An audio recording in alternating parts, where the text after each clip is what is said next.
Un jour, il y a un brûlé du cerveau qui a écrit sur Internet « Il vaut mieux être athée en Israël que religieux en France ».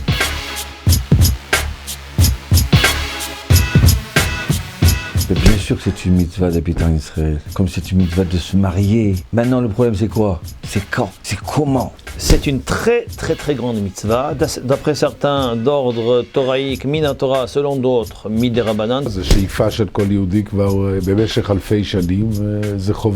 La seule question, c'est de faire une alia réfléchie pour éviter d'avoir des problèmes avec nos enfants et notre parnassa aussi. Donc il y a un choix à faire aussi.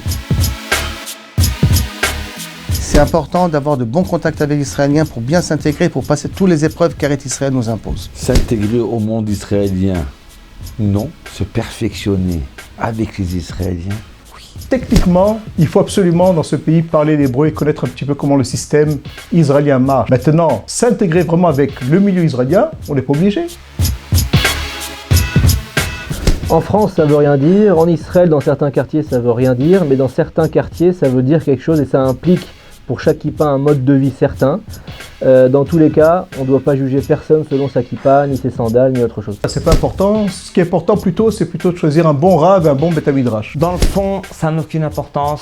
Dans la forme, dans certains milieux, ça a, oui, de l'importance. Alors bon, des fois, on peut, oui, donner un peu de considération à cela, avec beaucoup de doigté. On doit surtout avoir peur de ceux qui vous disent « Allez, vas-y, fais l'aliyah tout de suite sans réfléchir ». Un jour, il y a un brûlé du cerveau qui a écrit sur Internet « Il vaut mieux être athée en Israël que religieux en France ».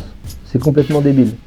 Et effectivement, il faut faire attention, il faut le faire bien et ça se passera bien. Bien sûr qu'on doit avoir peur dans l'aliyah parce qu'il y a beaucoup de gens qui l'ont raté. Vous savez le nombre de personnes qui sont retournées en Chutz La'aretz, il faut absolument préparer cette aliyah.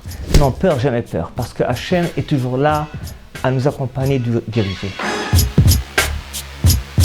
Bien sûr qu'il y a une différence. Pour quelqu'un qui a soif de Torah, il y a une différence. Parce que là, il est propulsé pour avancer. La Torah d'Eretz Israël prend une autre dimension. Quand on l'étudie ici, ça a d'autres répercussions sur la personnalité de la personne et sur le monde entier. Venez et vous verrez la différence.